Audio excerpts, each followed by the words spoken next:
Got it. Gotta consent to being live.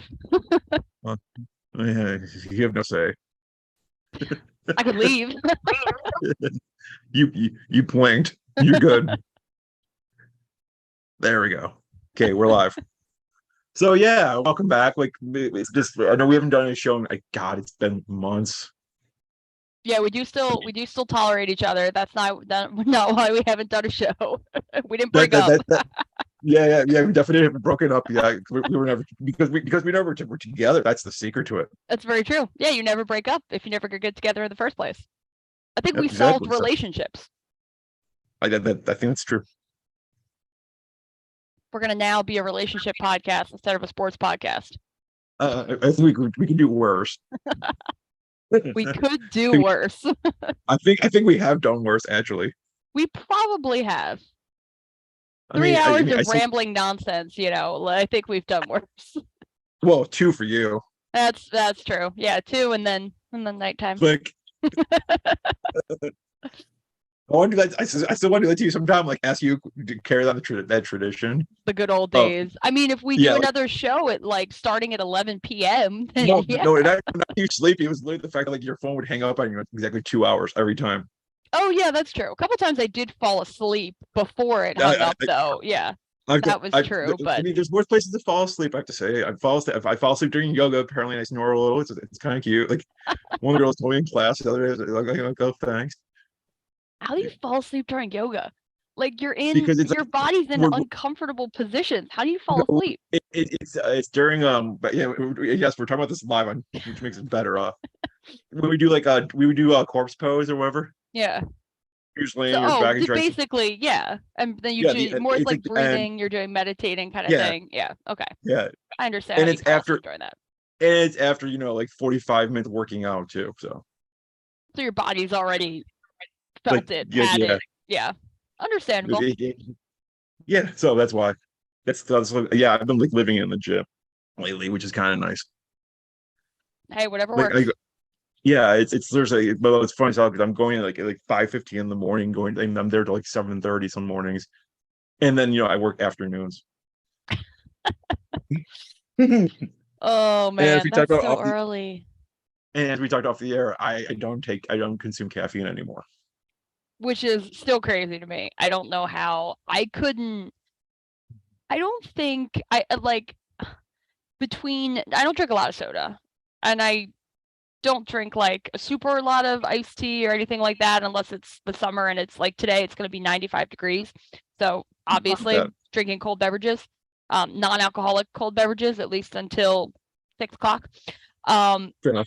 but like I feel like I probably drink caffeine every day. Not a lot, but like cup of coffee or something like that. Like I don't Yeah, have a cup of coffee every morning like some people like do, but I was trying to figure out the last time I didn't have caffeine and nothing popped into my brain.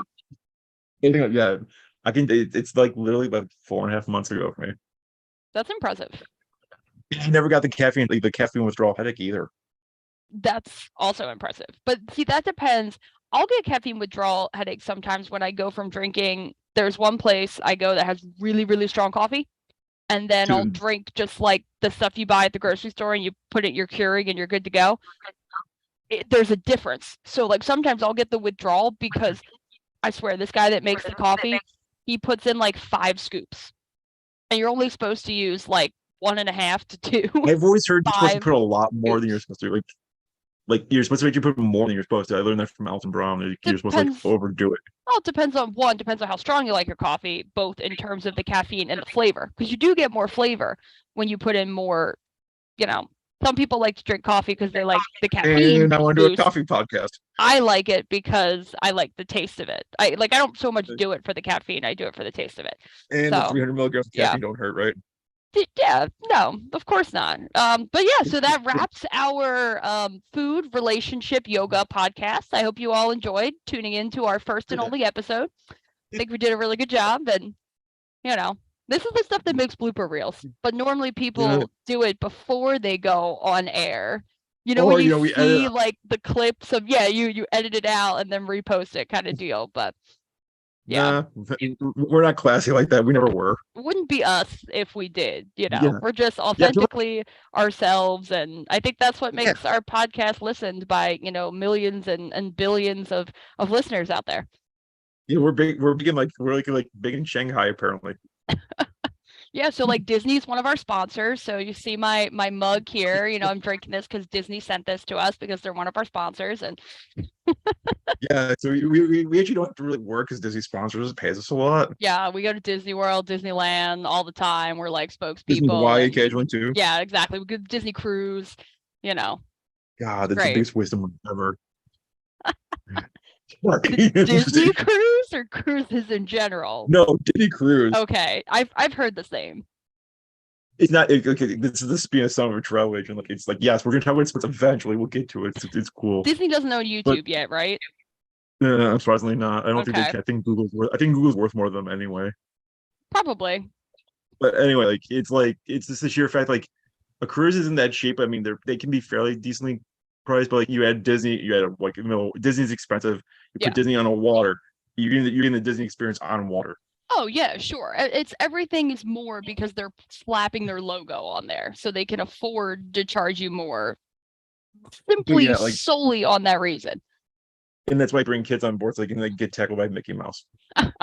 I still want to do the Jericho cruise one of these days. That would be probably cheaper. It is. Now it's not like ridiculously cheap for it being, because it's only a weekend cruise. It's like a 3-4 day cruise. So you are paying more than probably what your standard 3 to 4 day cruise is. You know what your was?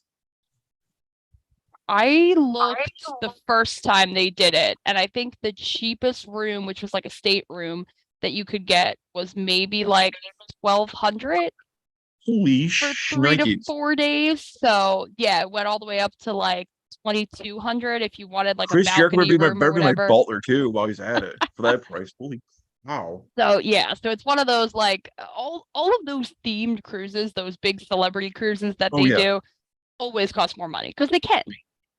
absolutely. It's the Yeah, American way. Or Canadian way if you're Chris Jericho. that's one. I'm gonna Yeah. count them. I'm gonna count how many times you mentioned Canada. Well, yeah, you have to make a graphic something like Scott's Canada references. Yeah. But I was going to oh shit, I just blanked, but yeah, like speaking of we'll talk we'll start with AEW because you mentioned Jericho. They There are we go. Good idiots. segue. For They're why and for how and for what did they do now? the return of Punk. So they're idiots because he's coming back, or they're idiots No, because of I how actually they announced he's coming back? neither nor the building they're doing it in. Oh, because they're not doing it in the United Center? No, they are doing the United Center. That's why they're idiots. Because you think they should have gone bigger venue? No, because their venue the way it's set up right now is it's only set up for like 7,500 people The United Center? for them. I thought when they did his last show. They've sold like 70 they've like sold 7,200 tickets. The stadium right now configured to be like set for 7,500. Like I'm like I would put no setup. I would have a ring and sell 25,000 tickets because it's whole 23,000 for Right. for a Black Hawks game or Bulls game. Well, and even when You they did, like, I could have sworn they had more for Punk's That's first show, that they first are Rampage. they're good. They say, oh, we can open more seats up to like 10,000, but it's like you have a 23,000 seat stadium. Why don't you Right. just fill the thing to capacity? Don't do no frills. You'll be fine. I for don't a know week. if you would get 23,000, but In you could Chicago? certainly do more than 7,500. In I don't know Chicago, about I think 23,000, but you could certainly do more than 7,500. you're giving enough notice. I think you could do it. 23,000 is a lot. I agree it is, but again, it's Chicago, the big market. But It's not like here's the thing though. This isn't Punk's grand return to wrestling after being gone for like 10, 12, however many years he was out. Everybody kind of always knew he was coming back. Granted, there were moments where it was like, oh, maybe he'll go back to WWE, maybe he'll quit wrestling again entirely. But he's only been gone for 9 months. barely, like not even a full year, I don't think. No, a little over a year, I guess. I think it's just with the controversy and like the injury, everyone likes a return. Sure, but 23,000. if Triple H can sell out the Garden for his return from after returning quad. I don't know. That's a little different. Wrestling was at a higher. Not how do I word this? There are more people interested in wrestling back then, and the Garden's the Garden. You know, like the United Center is not the Garden. But okay, I'm gonna bash the current world heavyweight champion of the world very nicely. It's not Davenport, Iowa. It's Chicago, Illinois. In case you've heard, Mr. Seth Rollins is the new world heavyweight champion. Yes, I'm sure he's not toting Davenport, Iowa as the be all end all of pro wrestling. I would worry if he did.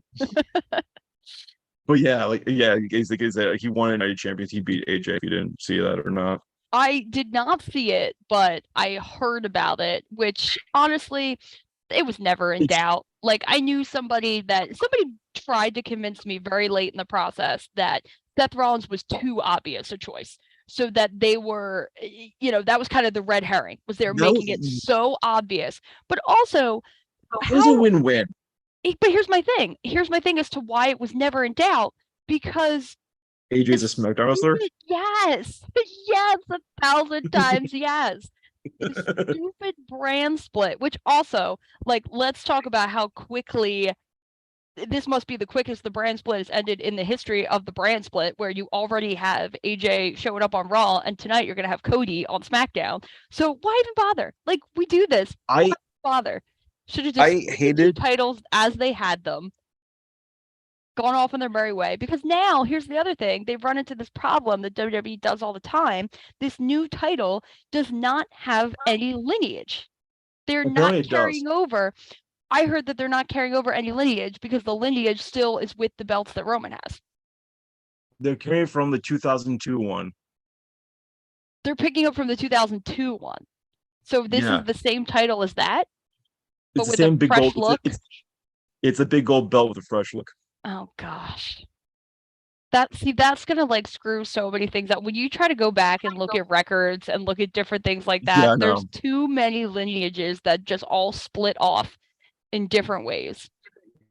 All right, I love my mother because she had to watch Night of Champions with me. I'm very proud of her for that. Did you make her watch Night of Champions with you? No, because there was nothing else on TV. So she's like, "Oh, you do want to watch the pay-per-view?" Like, she doesn't get like you can see the whole streaming thing. Like, she's not like. So it's like she'll watch it. I'm like, so like we watched the Brock Cody match. She has does that move like really hurt the Kimura lock? I'm like, if you do it right, absolutely. Yeah. It's one of the most. If you do it right, yes. And I guarantee Brock probably does it right more than he doesn't do it right, we'll say. Yeah, well, that's kind of the same with like Ronda Rousey.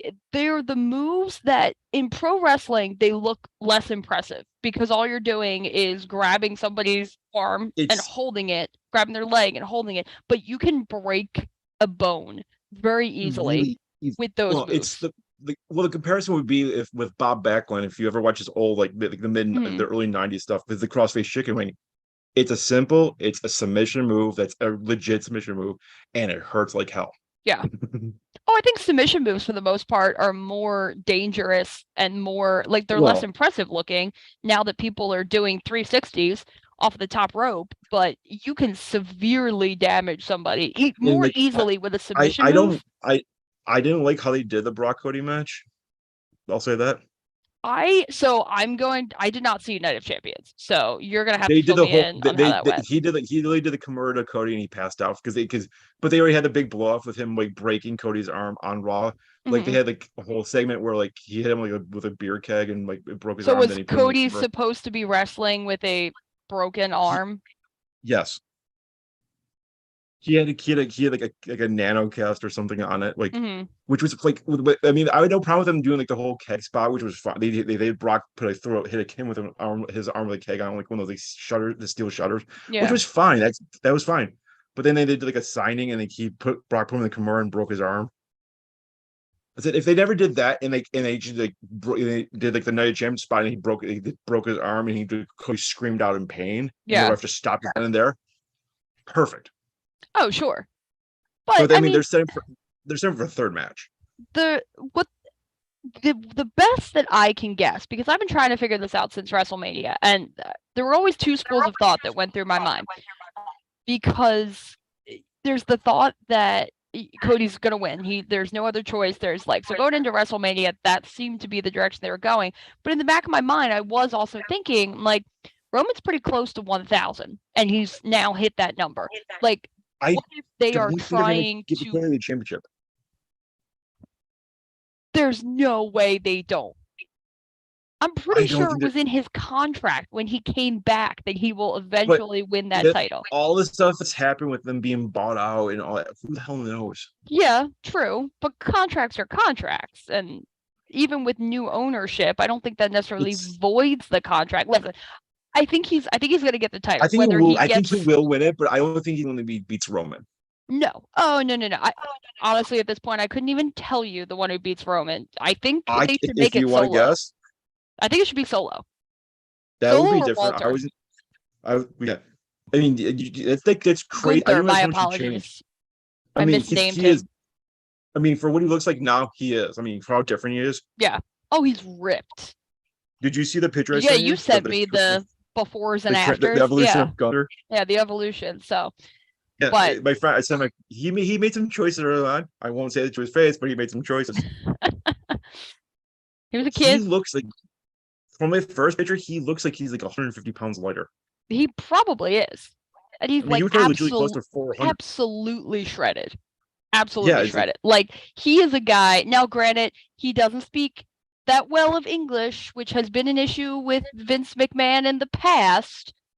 He speaks better English than certain people who will remain nameless, who would never get pushed because their English was not good enough. But, you know. Thanks, Vince Russo. Yeah, we'll see how things go there. But going back to the Cody Roman point, so like going into WrestleMania, there's one or two things they could do. It was either going to be Cody wins the title, or I knew if Roman was winning at WrestleMania, and I think everybody knew this, that they want to have a 1,000-day champion. And I think you can try to credit to them. Back off Pedro's. He's right by. It's like he'll get through Money in the Bank. He'll be right by. Like it's like 10. It's like I thought he needed more than that. Not for Morales. You know what? Here goes the research portion of the podcast. Yeah, I like we love the live research. The live research. Yeah. See, we don't have stats, guys, so we have to do this ourselves. And yeah, we're still North by Disney. I mean, but no, in our mind, I'm pretty sure Pedro Morales is like something like 10:55 or something like that. He's not that far away. So are we going off of? Okay, so Pedro, this is WWE's list. Yes. Take that for what it's worth, but obviously they're the ones who get to decide what's true. And if they're seeing it on TV, he might pass it before Money in the Bank. Pedro's 1,027. And yeah, Roman, he's at like 10. He hit 10, it last weekend. He hit Saturday. He hit 1,000 last weekend. Okay, so he's, according to Cage Match now, he's at 1,006 right now for the Universal Championship. For the WWE Championship, he's at 425. He'll be paid. Even though they're unified titles, they seem to still have separate. Like, I know. So many questions about these things. But anyway, I really think that they wanted that 1,000. They wanted to hit that number, that nice round 1,000 number. And credit to them, they know where their bread is buttered. And the Bloodline storyline has been the best thing that WWE has put on TV. In wrestling. Yeah, definitely in wrestling. But the best thing that WWE has put on TV, I would say, since The Shield. Yes, I can agree with that. I would. So you're talking. You could even go further back than that. Honestly, I would say because I think DX, the Bloodline's been better than. But like, you're talking at least, at the very minimum, if you say the best since The Shield, you're talking like that's a decade. Almost a decade, because The Shield was 12 to 14, and the Bloodline's been what, like 21 to 23? Is that what we're looking at now? That's right. So they're still getting mileage out of it, and they're still finding ways, because I thought that it was all gonna, like, where do you go from here kind of thing. They've run every single angle, they've done everything, but they're still finding ways to keep it fresh and to insert different, personalities and things like that. And that's what makes it work. And that's why Roman Reigns being champion for 1,000 days isn't that crazy. Like, isn't that, it's not, granted, he doesn't defend all the time, and I think that's part of why it works too. People will have their arguments about part-time wrestlers, full-time wrestlers, but I think the fact that he doesn't defend all the time gives a little bit more of an air of like prestige to both his character, superiority. Yep, and to the title, and that he's basically saying, you have to earn the right to face me. You know, like, I'm not just gonna face scrubs. You have to earn the right to face me and try to beat me, try to stop me. He still hasn't been pinned. He hasn't been pinned in like 3 years. 4 years. He hasn't. 2019. The tag match was the last time he had lost a match, tag or otherwise, since the reign, I believe, began. I don't think he lost any other, not counting house shows, but even at the few house shows he worked. I think he lost a few like tag matches, but they're tag matches. Who cares? Yeah, he's not taking the pin. Yeah, right. I mean, the thing that's another thing that surprised me in Night of Champions, because it's in Saudi Arabia, how over Sammy was. Oh my gosh, that reaction. Well, whoever told him to do his whole pro, I don't know if you saw you didn't see the introductions, like that he did them in Arabic. Yeah. Yes. Whoever told him to do that should get a raise. Yeah, that might have been his idea. It could have been. And frankly, it was wearing the thobe, doing the introductions in Arabic. That all might have been his idea. I was floored that they like he was that over. Yeah. Well, because years ago, Syria and Saudi Arabia don't get along. You would hear the rumors that he wasn't allowed to go over there because WWE was afraid for his safety. So what a turnaround. I think probably like Endeavor's like, we'll give you all the security you ever want. Yeah, that's true. See, between him and Heyman, I can't imagine the security they had around him. Oh, I'm sure. But I mean, it worked. So clearly it was, and here Kieran goes back to the storyline with the bloodline.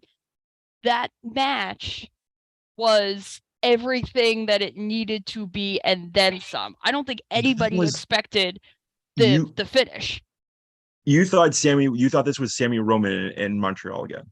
Yeah. That's how loud that crowd was. Yeah. And that's that's why you don't take the title off Roman. Say what you will about Cody and how he came back and this being his moment and everything. If he didn't get hurt, if he didn't get hurt, yes, because then you would have had the time to build the story that they wanted to build. You could have done rival storylines with him and Sammy competing for the title. You could have had one beat the other and not have them get pinned still. It just, the thing with, and we're kind of like jumping around back to WrestleMania a little bit, but the thing with Cody that I think they're getting it right this time by not putting the title on him when they didn't, was it didn't feel earned. It felt like he came back and it was great, and then he missed 6 months and then he won. Like, I hate, this is probably contrary, but I hate people that come back from injury in the Royal Rumble, win the Royal Rumble, and then my only exception to that is, honestly, God, is John Cena. You gonna say John Cena because he came back in like 4 months and superhero, and no one knew. That's true. Well, different time though too. Think about now, you can't hide these things, and WWE doesn't want to hide these things because they have to do it for numbers. They were good. They kept Carlito quiet. Yeah. For like that. Speaking of that, I was gonna get to that too. It's like, besides WrestleMania, except for WrestleMania and all the B show pay-per-views have not been in the continental US yet. Yes, since WrestleMania. Yeah, and look at how good that they've been because they're actually trying. Well, the crazy thing is, Puerto Rico for the first time in forever. Pull out all the stops. That was genius. What they had with the semi-main event. Yeah. The way they did it, and two Puerto Rican wrestlers, Bad Bunny's like God. I mean, I was trying to explain to people at work. It's like, if they watch wrestling, it's like, you guys had Bad Bunny's like, there's like Jesus down there. Yeah. He's like he is. It'd be like if pro wrestling was doing a show in Memphis, Tennessee in the 1970s with Elvis. Yeah, basically. And Elvis could wrestle. Which I don't doubt, because that black belt maybe. But no, it's like they're doing they are on such a good streak right now. It's scary. Yeah, I mean, they're making the correct decisions for the most part, and they're making the correct decisions at the top of the card. Now, what they're doing, card's fine. a little bit further down the card is a Well, I mean, little. there's a lot of things. There's a lot of things like lower card I like the whole LWO is amazing. Oh yeah, that was really smart. Bringing that Like just in together, general, and I love Judgment Day. I think they're. I did not like them at the beginning, you but definitely grown on me. I want a Rhea Ripley shirt. I mean, she's a star. Like She's she is what makes. I know they claim that they don't have a leader, but she's she's the the leader. leader. She's the star. I would say she's probably the third most over wrestler in WWE right now, Who would you beyond say? Cody and Roman. Oh yeah, yeah, that's true. I was gonna say who would you say is second, but I would say she's harder than even Sami Zayn. if you asked me a couple months ago, I would disagree with that. But now that Wow. the chase is always more fun than winning the championship, and I think Sammy during the chase, I think he was the most over wrestler in the company, like even more than Roman.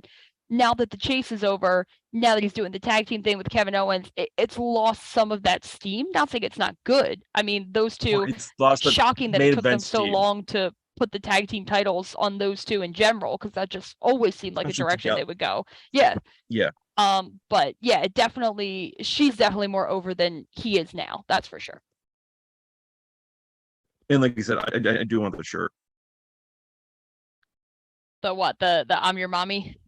I'm your puppy. It's no, I think it says she's my mommy. Oh, she's my mommy. Yeah, that's right.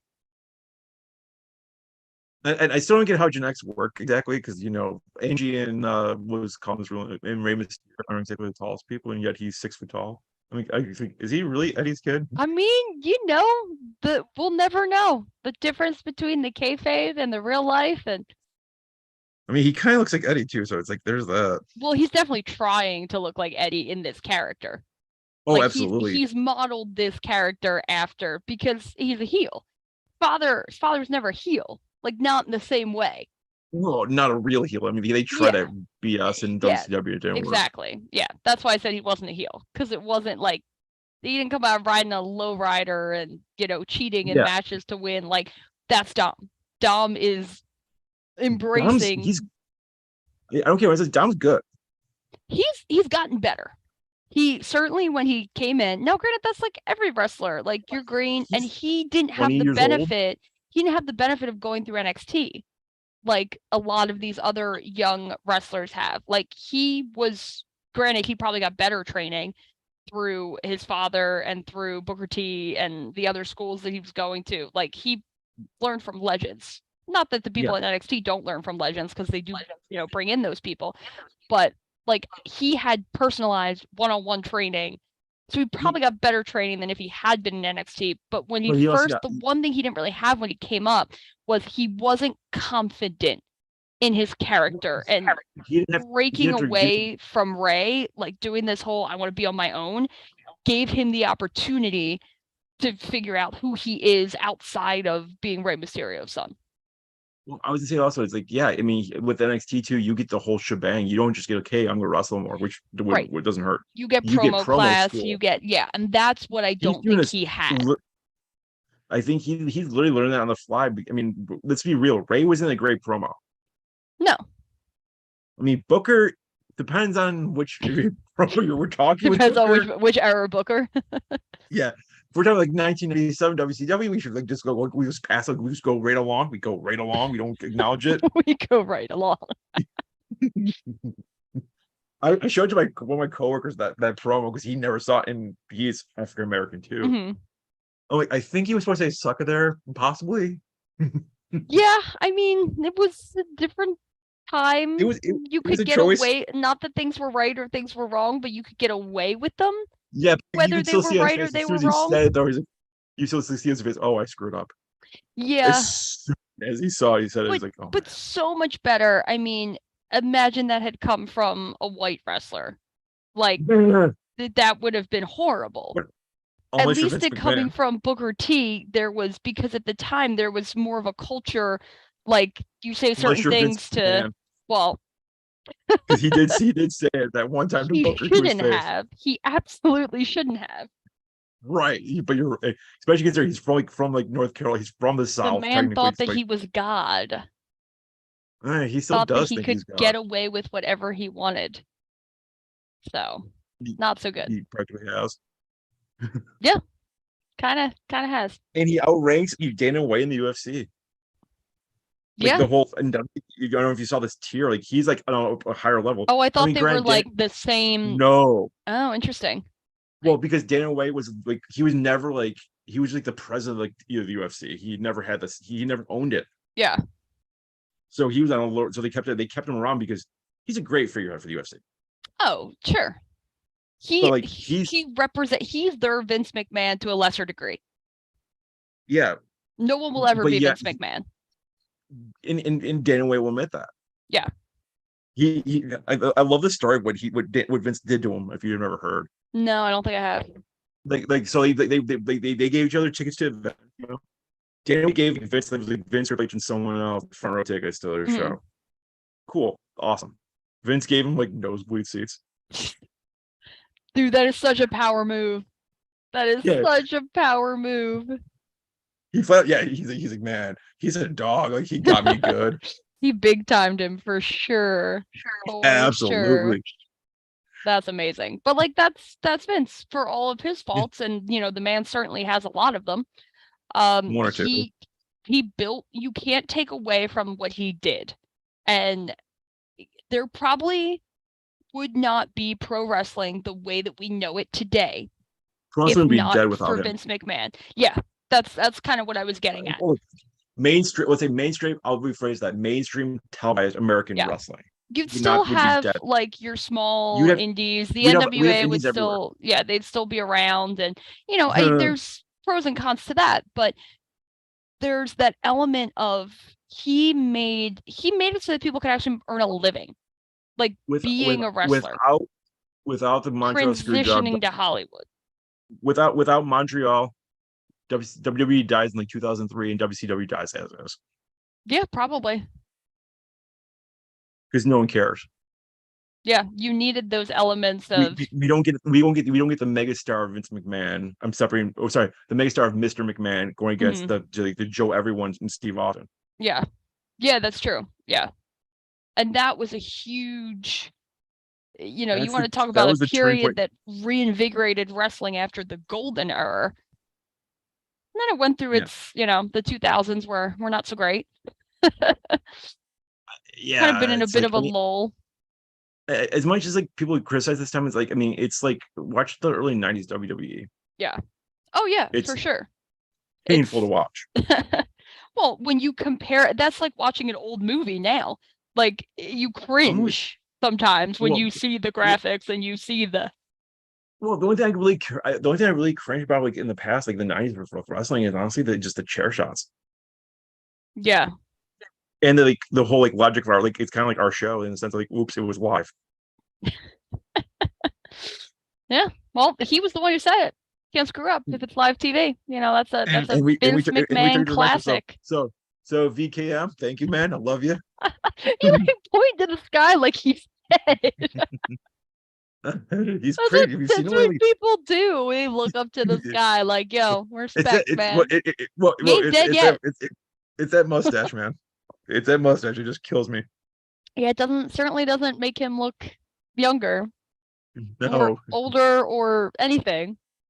He looks more like the porn star that he purporting himself not to be. Or he looks like, what's his name? J.K. Simmons in Spider-Man. Oh yeah, he does kind of look like. I can see that. I can definitely see that. I can't think of the character's name off the top of my head, but you know what I mean. Yeah. Oh my gosh.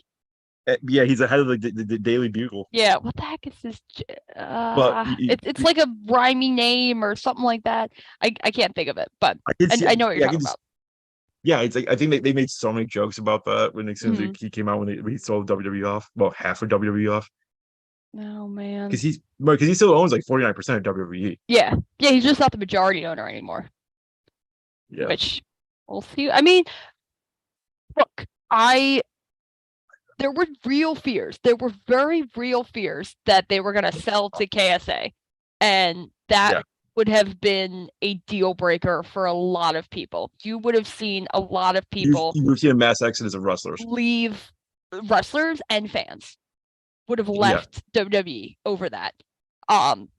And I think I think they're intrigued now with it being like a high, like how like WWE and UFC are like their own like company. Yeah, that's probably honestly, it's probably the best outcome that could have come from is to kind of marry these two combat sports, one of which, yes, is certainly less scripted. You can't tell me that the UFC is not scripted at all because I won't believe you. It's as scripted as boxing, but less scripted than wrestling is, obviously. But they're similar, and their worlds have crossed. They've crossed paths before. It's not like this is the first time we've kind of seen, people from the MMA world come into wrestling, or people from wrestling kind of be interested. Well, they don't always do well in MMA. Not everybody can be Brock Lesnar. For every Brock Lesnar, you have probably like 10 CM Punks. I'd say 1,000 because like Brock's just I see the only person that right now, the only person probably on the WWS I would do fine is Lashley. Not just because he has MMA experience. He has MMA experience. Yeah, he comes from that background. I don't know. I don't know if anybody would probably be fine. Like anyone that used to be actually an amateur wrestler would be fine. Yeah, because they know how to grapple and do all that kind of stuff. And especially they got the grappling down. They think, okay, cool, we gotta learn something else. Yeah, they're gonna learn it pretty fast. True. Yeah, technical wrestlers. You got guys like him, like and Gable Stevenson, who's like these guys are like the best like amateur wrestlers. They got that master down, so they really don't have to learn anything more for it. Right. Yeah, pre like all of the head and neck injuries, I could see like a guy like Daniel Bryan be in UFC and be able to succeed. My only concern is that he would be like CM Punk. I don't know. I think he has some martial art background. I think Bryan is smarter. I think he's like in not just. I'm sorry. No, not like a in life smarter. I mean, the man installed a compost toilet at his house. Like, I can't give him that much credit. But in ring psychology, being able to anticipate, I think he does that better. He's quite smarter.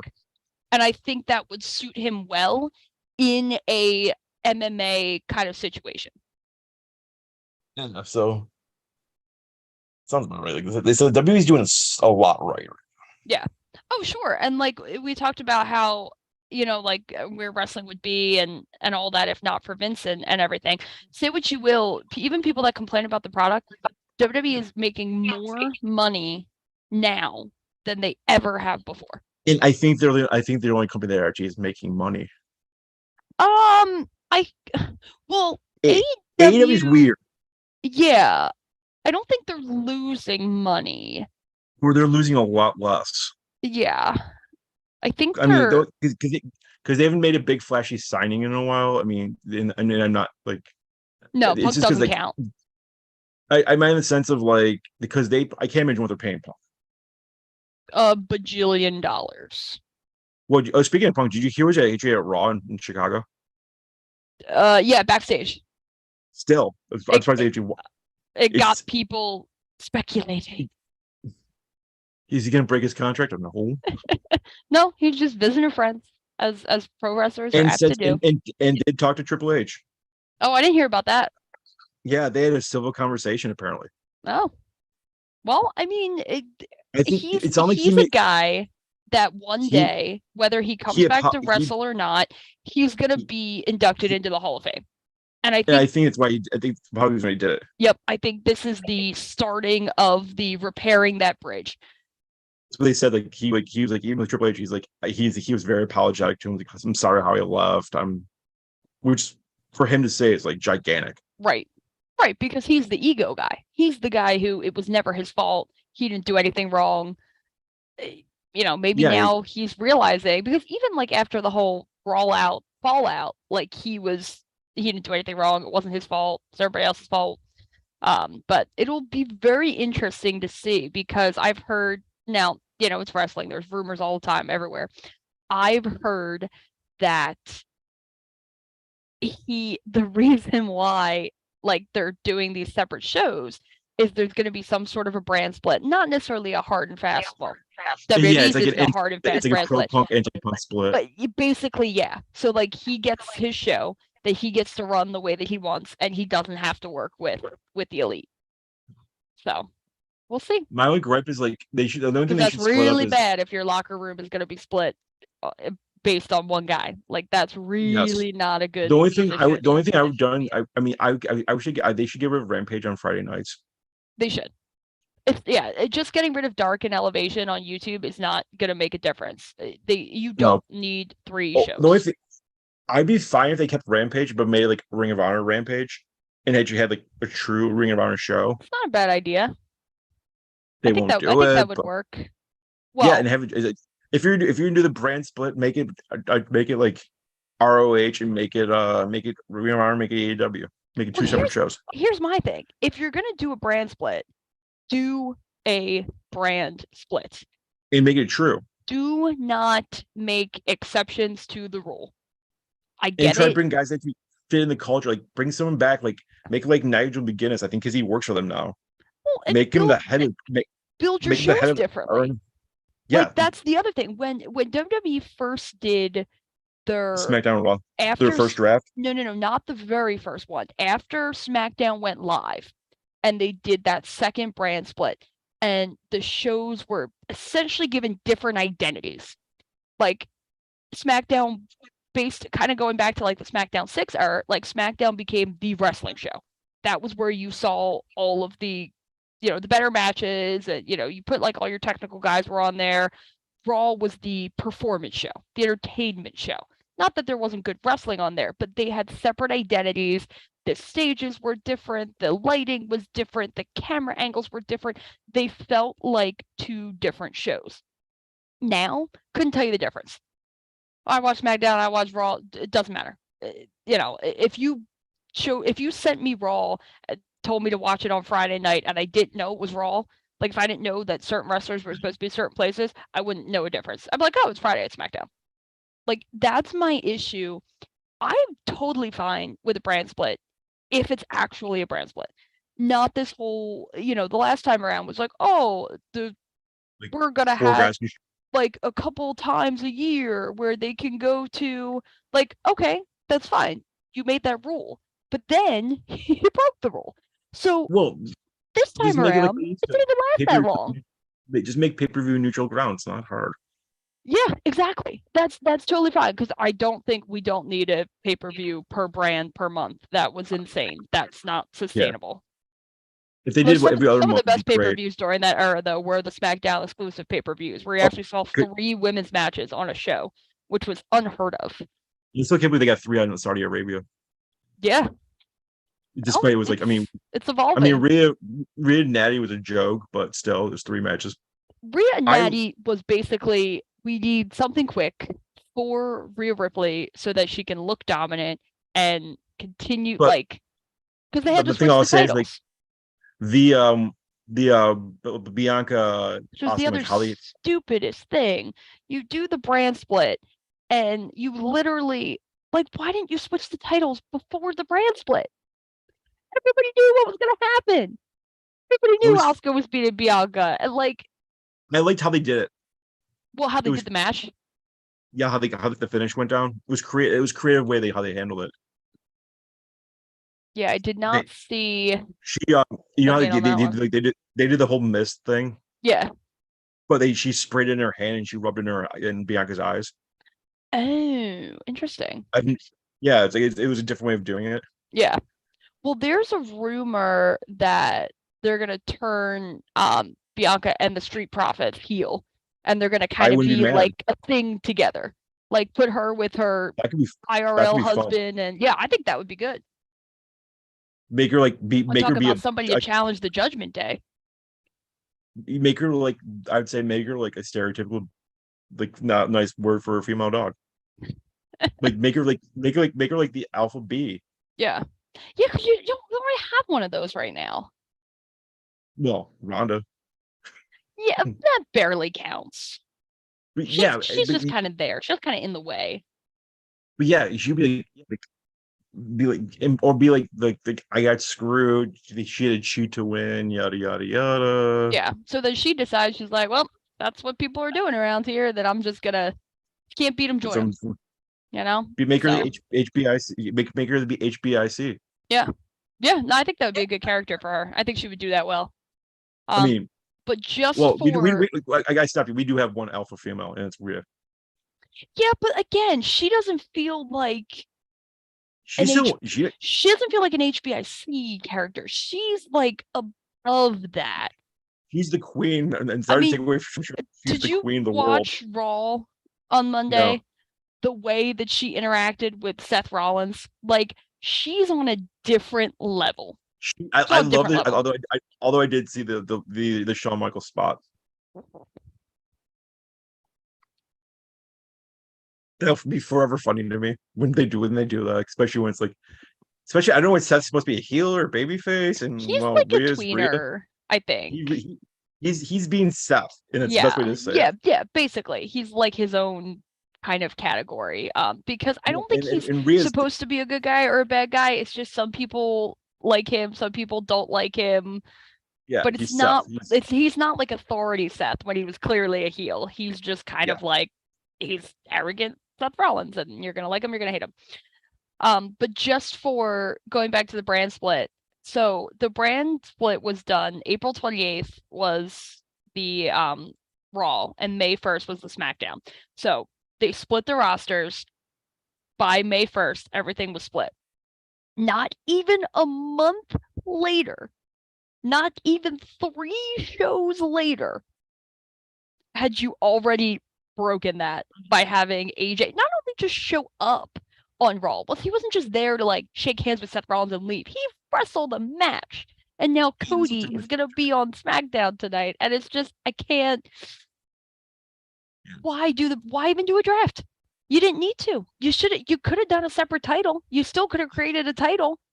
And then like, hey, Raw needs a champion. And Brock's a free agent. Yeah. Oh, that's the other thing. These free agents, that's just people they don't know what to do with. And guys like Brock Lesnar, who you want to appear on both shows because of ratings. Or like Roman. Yeah. Yeah, Roman should have been a free agent. Like, honestly, Roman should have, what they should have done with the character was Roman should have been so above and beyond the brand split that he's like, I'm not going anywhere. Like, I'm Roman Reigns. I do what I want, when I want. I don't have to tell you when I'm showing up. I will just show up. Like, that's what they should have done. Yeah, basically. Show up and win. There's a shirt that says that too. Oh, is there? I liked his new shirt. It's not fair. Yeah, it's not fair, or like life's not fair, and still. I like that shirt. I was like, I'm buying that shirt. Like, yeah, I think because I have the other two. Like, I have the whole like head of the table, and like I make way too many references to now. I have just too many T-shirts in general. I have a T-shirt problem. Like I literally was packing stuff away the other day, and I have literally an entire like bin of just T-shirts that have been packed away for the season because they're like, I put a bunch of football themed T-shirts away because like that's a fall thing, and I brought out my baseball T-shirts, try to cycle them through so I wear as many as possible. But yeah, no, like I have that problem too because I'm going to the gym. Myself off of buying new wrestling shirts, but I saw that one and I was like, okay, that one's pretty good. Yeah, I have so many shirts. Like I have a bed in another room. It's just like covered in my T-shirts because I wear 2 or 3 T-shirts a day just because like I go to the gym. Yeah, I change. Then I switch into something for work. Yeah, I literally have like a drawer of T-shirts, and then I have a separate drawer that half of the drawer is just my baseball T-shirts because it's baseball season. So like that's the stuff I wear all the time. So I got you a Met shirt, by the way. Whoa. Never in the I know. Ever in the history of ever. The only Met shirt that I would wear would be one that says LOL Mets. In Phillies font and Phillies colors. It says LOL Mets. I'm surprised they don't sell that. I might make that. You probably would make. You probably make a few bucks. Gonna write that down. so I can You bootleg shirts on the side of Citizens honestly, Bank God, Park. you A friend would of mine you would does. She has a Cricut. Shout her out. you should yeah, you should definitely do that and make the shirt and sell it. You would probably make a decent amount of money doing it. And then I can go to City Field and sell them outside of City Field. The saddest thing, Mets fans would probably buy it because they know. I think I need a Sami Zayn level in Saudi Arabia security if I'm going to be selling those shirts outside of City Field. Well, it could be worse. You'd be the other way around. I think you'd be safer at City Field than you would be if we were doing it to Citizens Bank Park. I think. Oh, if you're selling Mets gear outside of Citizens Bank Park, yeah, probably. I Probably. digress, but Yeah, it's my get yeah. rich So quick scheme. I actually like it. I So think you when should this sell them. I when think this works out, then I'll sponsor our podcast. yeah. We're Well, sponsored I'm by getting Marilee. Actually, uh, Marilee. No, we're sponsored by you.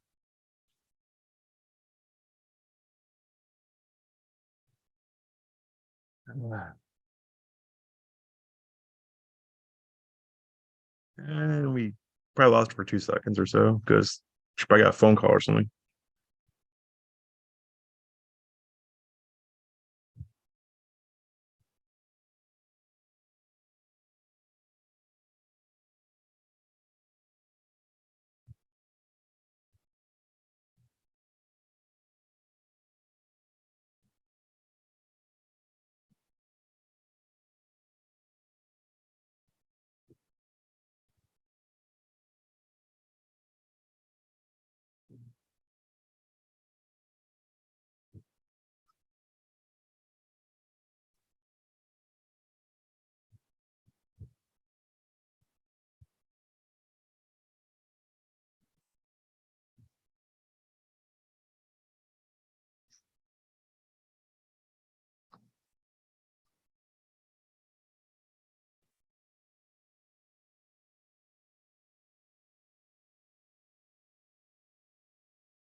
I think we lost Mary Lee for the show or not. I think she probably like a phone call or something, which is fine.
All right, back in business.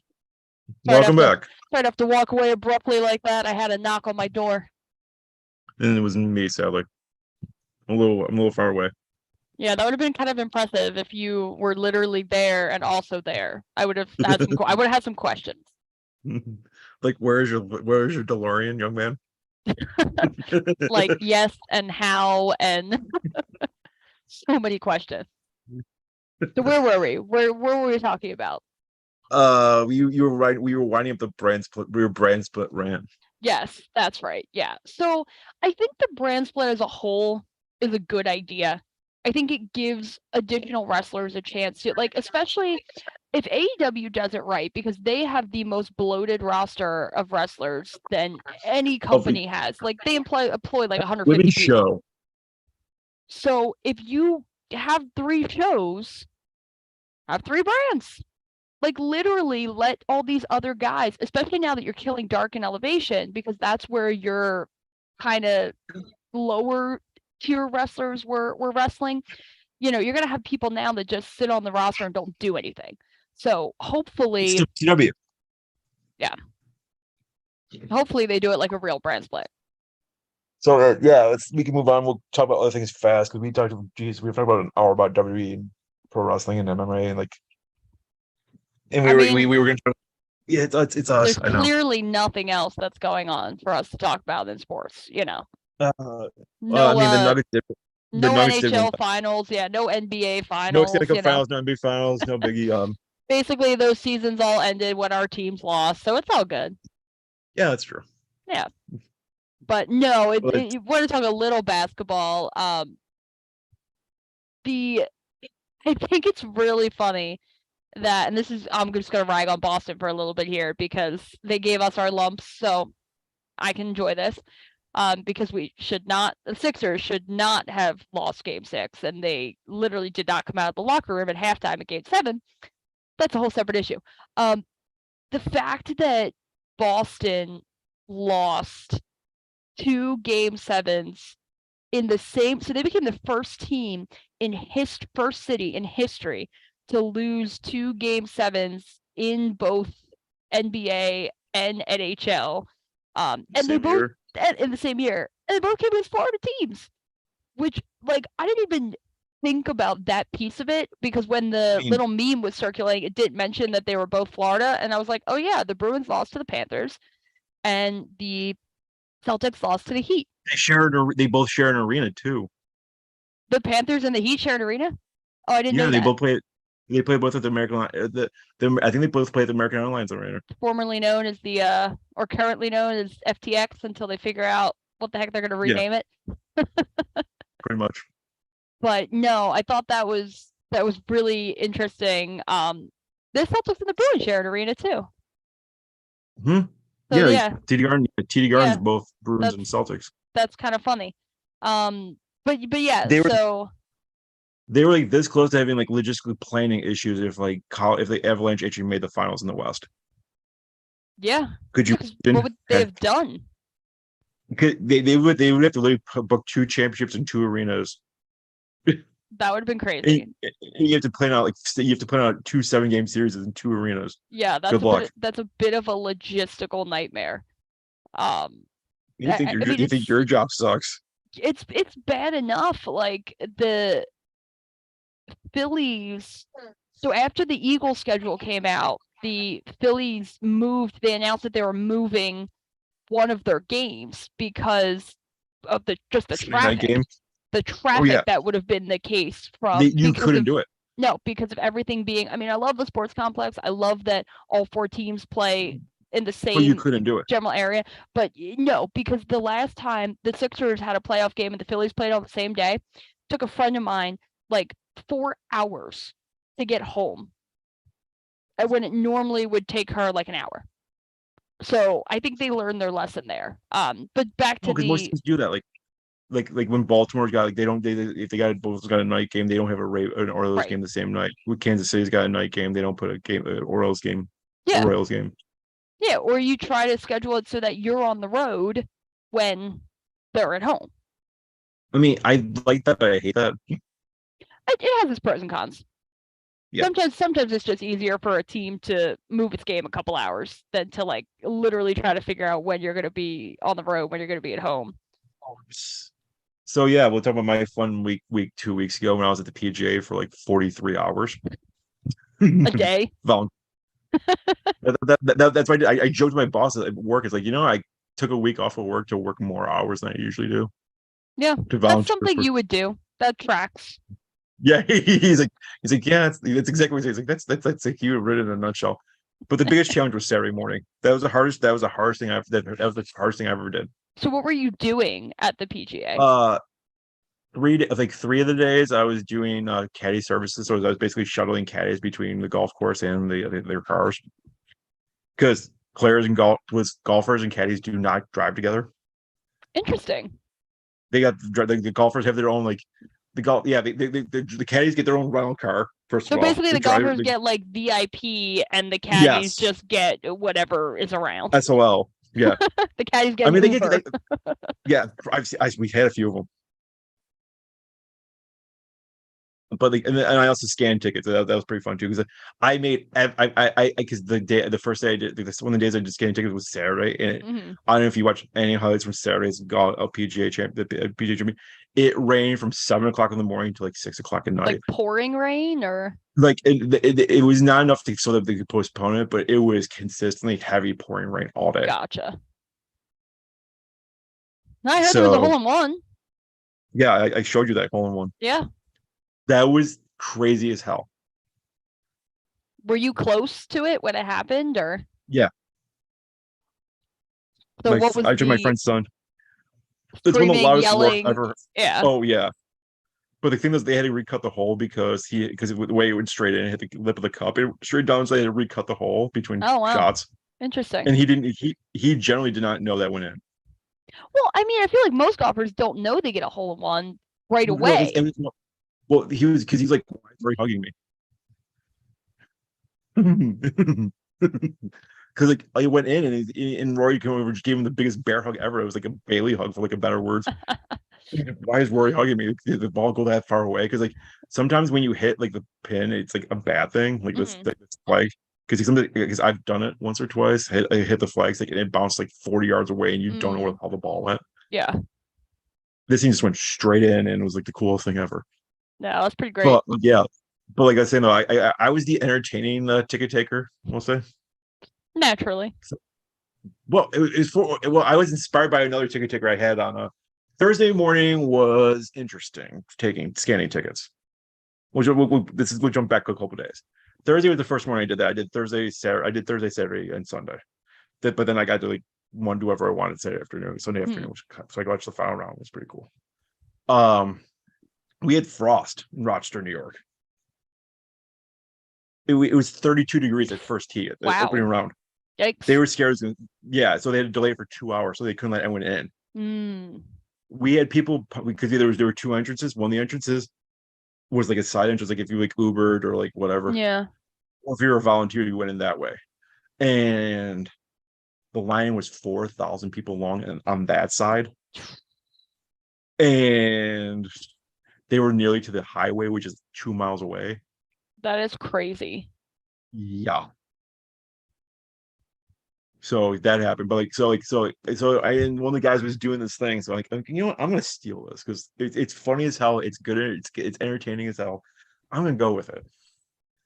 So we gave out like if they issued wristbands to people if they paid a little bit more. It was like Championship Plus, I think it was called, where you got like basically all the food you wanted to eat. It was your ticket to get in, and it was like all the food and drink you wanted except for alcohol. Yeah. Not a bad deal. It's really great. I'm surprised they don't do it more for other places. Well, so the whole joke is like now whenever a couple would walk in or like there was one woman in the group, I would always yell, "You lead this line, please." This line like keeping chivalry on life support, ladies first for everything. So anytime the guy like a couple come in with a wristband, I'd give the wife the wristband first. And it had me like I probably did 500 couples on Saturday during the rain. But the best part was like, yeah, one of the ladies said something, and you saw me shut right up because me being quiet happens, Yeah, every once in a never. Yeah, Well, because she goes to him like we've been married 30 years. You don't know that, and he does, and he's a total stranger. I just went, Be like, I'm oh staying out of man, this one. Bum, yeah. bum.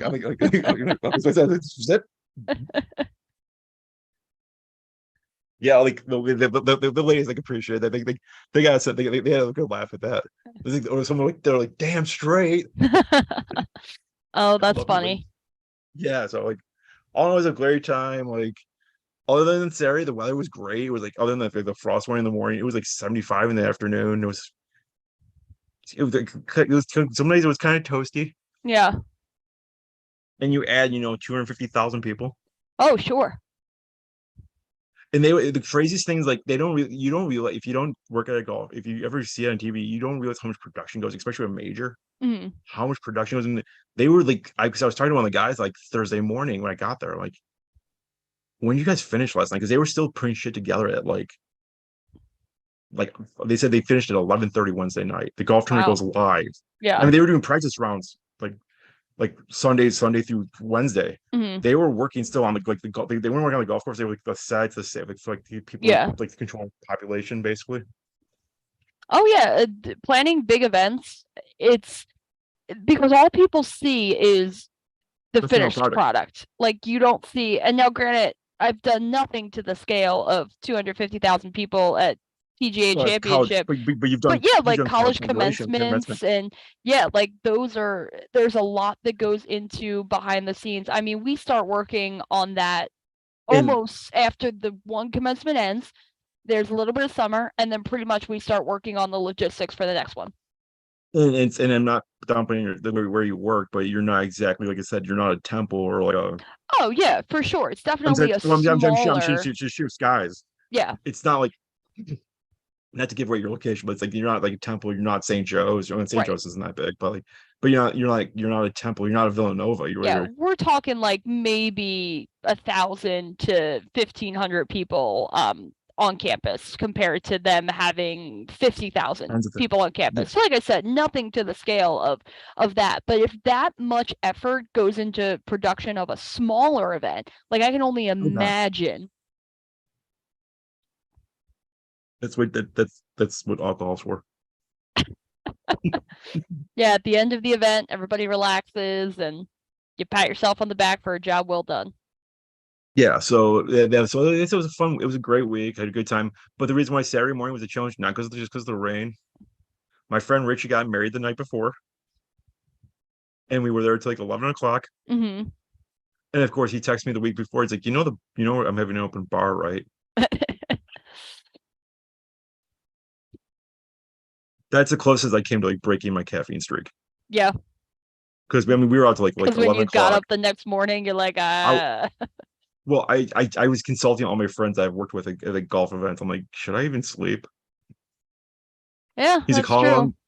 He's like, how long are you working? I'm like, 5:45 till 3 in the afternoon, which turned into 5:30, by the way. Yeah, that's a long day. I got 2.5 hours of sleep. I like Oof. got to bed probably around 12:30, woke up about 2:30. I was the second person waiting in line for buses. Wow, that's crazy. And then I got back. My friend and I went to Buffalo right afterwards, because of course. Of course, because that's just a normal, natural thing to do. Yeah, doing no sleep. Like they told me, but like I saw a couple of my friends that they do their show. They're like, we'll have to drag them on here sometime, or at least one of them, to catch up with them because they're good people. It was just like I told him like, dude, I am so tired, but I have to like I'm supporting you because you're a good friend Yeah. and your show kicks your is awesome. So yeah. He's like, so what are you doing? So what are you doing right now? I'm like, I'm going home, taking a nap, and going back for the PGA on Sunday. Man, what a long, long weekend, but seems like you had a good time, which is the I did. most I did important thing. blast. Yeah. It's always a cool thing to do that. I'm trying to get my way to because the Ryder Cup's in coming to Bethpage in 2 years. The Maryland? Is that? But it's in Long Island. Oh, Long Island. Okay, I'm thinking of Bethsaida. That's what I was thinking of. Yeah. Bethesda. Yeah, Bethesda. Whatever. You knew what it meant. Yes, Meant I what do. it meant what it said. Knew what it meant. I think I've worked with you once or twice. I can read your mind sometimes. Yeah, just about. You know what's funny? When we first started this podcast, it actually used to be more like professional. Like we were actually Yeah, trying and we had a formula. And maybe a lot of that is attributed to Phil because he is the missing link as to when he he's left what this turned into. I think I'll say I think he got better in some ways. In some ways, he definitely got less professional. But like I think we've had better guests. Yeah, we definitely had some good guests. Like JP was good. Like I always check in with him. He's doing well. And he's actually the head coach of Las Vegas UNLV now for golf. Oh, nice. Good for him. So I've been like, of course, I've been razzing him all the time because like it's like those colors kind of look like because he went to University of Texas and coached Yeah. there and all that. I'm like those kind of look like Oklahoma colors. He's like, don't remind me. Slight He's like between differences. Oklahoma. He's like between Oklahoma and Stanford. I'm like, there's a guy that came out of Stanford like in like 93, 94. He played there for a couple. He played there for 2 years. Did he turn out to anything? In case you're wondering who I'm referencing Tiger Woods. Like he's like how the hell do you know he went to Stanford? I'm like, I have no life. I only know I sports just know stuff. things. It's like, how do you remember that? It's like, dude, you were like 10. I'm like, that's true. I feel like there's certain things that just get committed to our memories for whatever reason. And normally it's like you Yeah. remember the stupid stuff. You don't remember the important Yeah, stuff. it's You like remember the I th- stupid stuff. I think I quote one of my history professors was like, if you could remember history knowledge, as well as you remember sports knowledge, you could teach this class at like 18. Yeah. Yeah. I'm like, thanks, I Remember think. the stuff you want to remember and the stuff you care about, Pretty and much. that differs for each person. Of course, the stuff that we of course know, being about sports, is not going to do anything for you in life other than answer a Jeopardy question now and again. Or win some money at the bar. What somebody would call useless knowledge. But no, so we talked about your experience. You want to talk about the actual tournament and Like you how said, that all went, the golfers it was involved, I and have to admit it was weird like handling like the whole like LIV guys and like the because they were getting booed yeah. So like how straight up. so here's actually a good question, and because you being on the front lines of this might have been able to answer it. Is there a different, like, how do the golfers themselves react to the PGA golfers react to the live golfers, because they know each other, they've been I friends, think they've been on tour I think together. it's Like, is like there any WCW. animosity there, or I think there's a little bit. It seemed like Mhm. I think it's just because the sheer money that was passed out. Well, true. If you're in live golf and you're the last place golfer in live golf, you're making more than Well, half not the even that. golfers Like, in the PGA. for example, like Phil got $200 million to leave the PGA Tour Hmm. at 52 years old. Yeah, true. I mean, Tiger got offered 890 million, and he turned it Yeah. down. Like, I get the resentment, but like, it's not like they can't break the contract or anything like that. Like, I was talking, I mean, I worked with a guy when I was doing the caddy services stuff. I was working with a guy that works for the PGA. Like, he was a PGA representative for that week, Hmm. and like, we didn't really get into it because I didn't know how to address it Right. because kind of Yeah, it's like, how do you bring something like that up? yeah, because it's like the cringeworthy moment. It's like, yeah, it's like something it just seemed unprofessional to bring it up, so I just didn't. Because I have I to mean, imagine, I mean, it's such a tough situation, and like these golfers didn't know if they'd be able to participate in the majors yeah, until what literally like last year. last year was the first one that they were allowed to. So Well, obviously the U.S. there's Open was the first one yeah. because So the U.S. Open, if you don't know, because I know how much golf you watch, is the most. It is literally like if you watch the movie Tin Cup, what he says in the movie is actually true. It is the most democratic golf like sporting event in the world. huh. If you're a scratch golfer and you can pass through regional qualifying and sectionals, you're in the U.S. Open. Well, It's like kind of like that story about that guy I showed you, Michael Block. I was going to explain that's what I was going to explain. Like Michael Block, the guy that got the hole in one. mhm. He's a tour pro.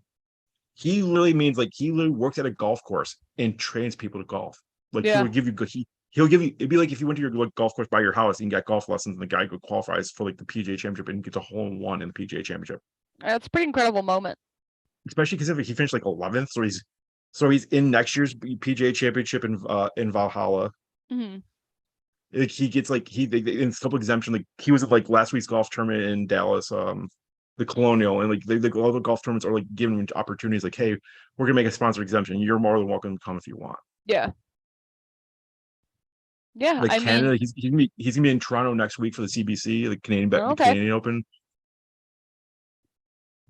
It's very. I think it's just the dynamics of like the live golf and the PGA in general that are so fascinating, and it really is like these golfers chase the money, and they were okay with knowing they might never take part in another, I major think championship, which is it's so look, interesting. I mean, golfing it's both like tennis in the way of like, I mean, you don't get like, hey, you're not in the NFL, you're not in the NHL, you're not in the NBA, Major League Baseball, you're not in the NBA. If you're like a young upcoming star, like say you're graduating college next year, Mm-hmm. and you're a golfer, you know it's guaranteed to you unless you're sponsored? Nothing. Right. Like you Right. pay for your travel, you pay for your wallet card, you pay for this. It's not cheap to become like a pro athlete, especially when it's like golf or tennis, where it's like you gotta pay for your own travel and everything. Oh yeah, for sure. And there's not the same kind of money available to you That too. as is it like it is very, and it's kind of interesting because you look at like the Olympics and all of the different Olympic sports that are out there. There are so many sports that children are funneled away from at young ages because of that earnings potential. So like a perfect Yeah. example, the Eagles kicker, Jake Elliott, he was a tennis player. He was actually a pretty good tennis player that probably if he stuck the course could have gone low. But he was shuttled away from tennis because they're like, hey, listen, which it's interesting that like the two sports you're good at kicking a football and you're good at swinging a racket, but like he was really good at football. So he got funneled away from tennis because there's more opportunities, more money in football. It happens everywhere. It's like soccer's the same way. Soccer is a big one. The United States could be a lot better at soccer as a country If they if we didn't funnel so many of our best athletes away from soccer. And it's starting to change a little bit. You're starting to see a little bit of that change. And it certainly helps that a lot of yes. United States born soccer players are now starting to play overseas for like major clubs. Like they're playing in the Bundesliga, they're playing in the Premier League, they're playing in some of these higher level, European soccer is a totally different world. They're playing on Yes. these teams, they're getting that experience, and they're bringing that back to their national team. That's something Or that even is their or even only the starting MLS to team. change.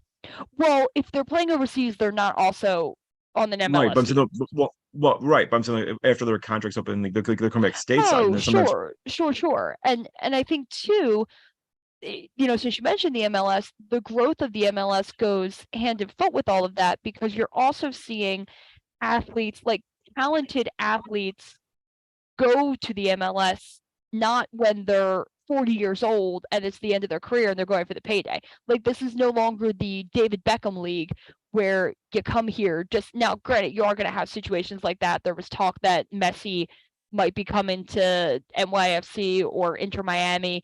Like you're going to have those situations, but there are other guys, international players, that are coming here in their prime and they're right. succeeding and they're doing well. And that's helping the MLS grow as a league and like these international tournaments. So like the CONCACAF Champions League, where you're seeing MLS teams face off against, the best in MLS faces off against the best in the La Liga, the Mexican league. So they're getting this experience. They're doing these things. The MLS is never going to be the Premier League. It's never going to be Bundesliga. It's never going to be, some of these It's higher logistically level impossible. international. Well, logistics is one element of it, but the talent gap is the biggest thing. It's never going to be those teams, but it's gotten to a point where I think it's at least respectable where it wasn't before. Yeah, I mean it's been around forever too, and it was always like the way beyond fifth, like brother that we haven't forgot about. Yeah. Oh yeah, absolutely. And I think it's helping though the growth of the game in the United States. And the No, absolutely. bigger that soccer gets here and the more people care about it, the better athletes we're going to start seeing Like you said, you go won't funnel to people. exactly. People won't be funneled into other sports because there will be earnings opportunities in soccer, and there will be prestige in soccer. And some people, like, that's what they want to do. They want to play soccer. They don't want to play football. They don't want to play baseball. But if you're a good enough athlete, you're acknowledged Usually, as if an you're athlete early on, and it's like, okay, you're athletic. That means you can do X number of things. We're going to funnel you into a sport where there's a higher earnings potential. or you sometimes, if you're like an elite athlete at soccer, you're gonna be an elite athlete at football too, just by because you're such Right. Right. as weird as it sounds. Like, oh, you're fast. Now you just have to be fast and learn how to catch football, and you'll be able to succeed. So Or you there's get, or definitely it's like we can teach you to catch a football. We can't teach you to right. be fast. Yeah. So there's definitely a lot of that. I mean, I always joke that the reason why the United States is so good at the Olympics is because of our women's sports. Because we have better talent pool, we have more money, and we actually care a little bit. Like, you can say what you will about the WNBA and women's soccer leagues and things like The that, women's and how gained a lot though. they're not. It definitely has, and I think the NBA kind of pushing that has helped that. But still, even 50%, if you're getting like 50% of what the NBA gets at a WNBA game, that's still 100% more than what you're getting in some of these other countries that could care less about women's sports. There's a reason why we haven't lost a gold medal in women's basketball in the history of the Olympics. So there's maybe one good athlete from that plays basketball in say England or Argentina. You'll have teams that have a couple of good stars, but you don't have a full, because they don't care. Other countries don't care about their women's sports the way that we care about, and even the ones that we don't really care about, like women's water polo and women's field hockey.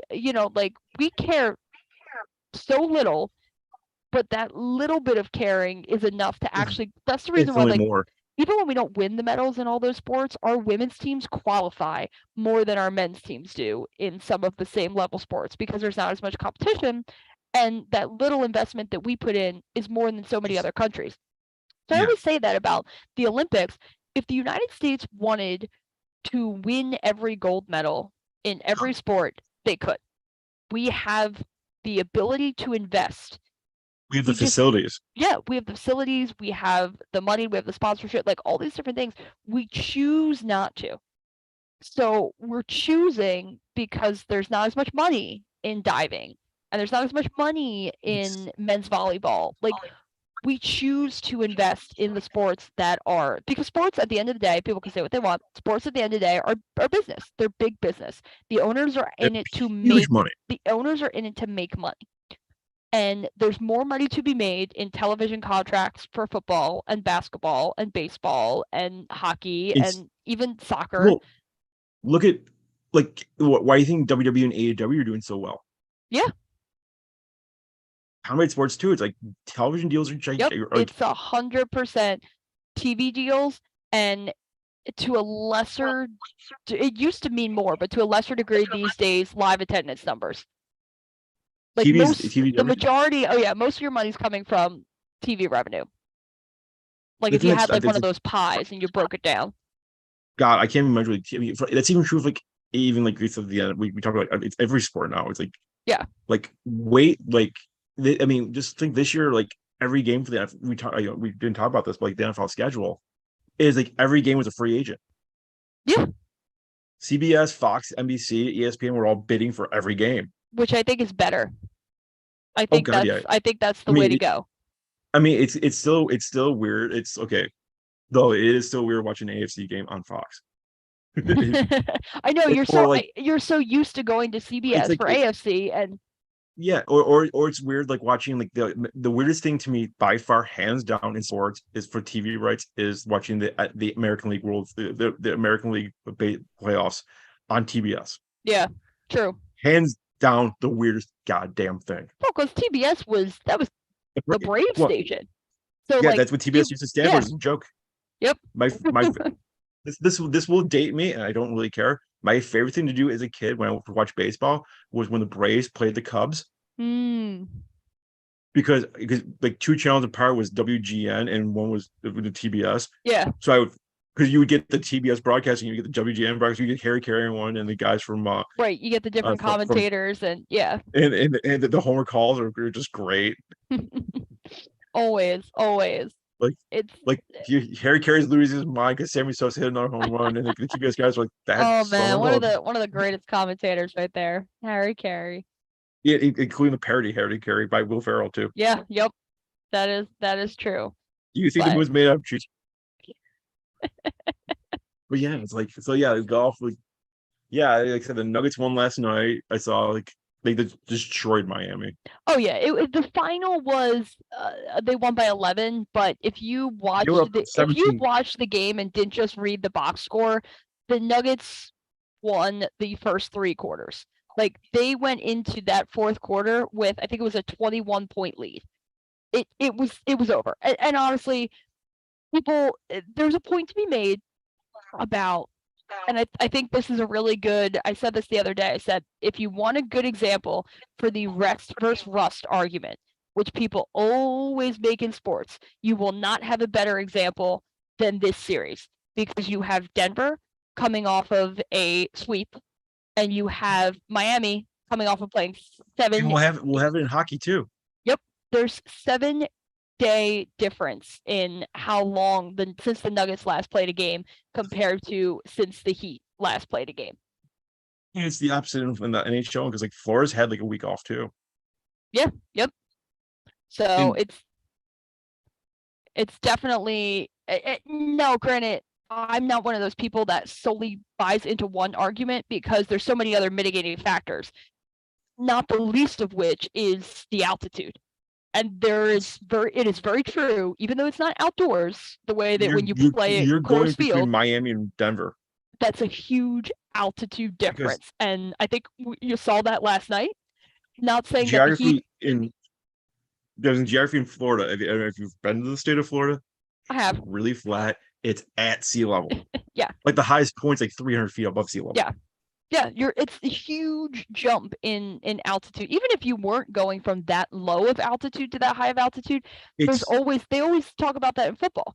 Like when you go to play the Broncos, you're playing at a disadvantage because you're playing in altitude. And that's a real, there's some elements of home field advantage which I think are made up.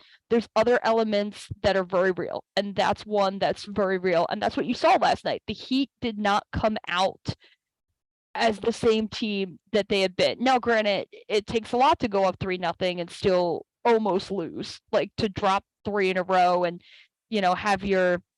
literally have your playoff lives in your hands. So I'm sure that played into it some. I'm sure the altitude played into it, and Denver is a better team, which I was getting to that too. I'm sure that played into it as well. So the Heat are playing with house money, and they're an 8 seed, which again is so interesting because we're seeing the exact same thing in hockey. They had to win a play-in game to get it there. We're seeing the exact same thing in hockey where the Panthers barely got in. I'll argue the floor is a way. I mean, I'm comparing hockey and football, or hockey and basketball, but the Florida Panthers are a way better team than the Miami Heat. Oh, I don't disagree with that, but just there's some parallels to both of their situations. And I think with the Heat in particular, they were a team that was easy to root for because you have a guy in Jimmy Butler who's never won a ring. He's probably you would always look at like Carmelo Anthony was the guy who was the longest tenured, been around a while, one of the best players to have never won a ring. Well, now that he's retired, probably Jimmy Butler. Jimmy Butler's probably, you could argue maybe James Harden, but like Jimmy Butler's a guy who I'd say Jimmy Butler because he puts that team on his back and just carries shows up, tries. Well, the team is made of a bunch of role players. That's because it's happens to be Michael Jordan's kid on the team. No. There's a lot of theories like floating that out there that he's actually his kid. Yeah. That's interesting. But well, the reason why I say Florida, I joke about Florida because like the Florida Panthers. That's because I was telling people at work like in my wife a couple of people that are like diehard fans, like this is their team they should have been last year. Yeah. Because they basically have the same team. But and again, the Panthers they were a 2 seed last year. They're playing with house money.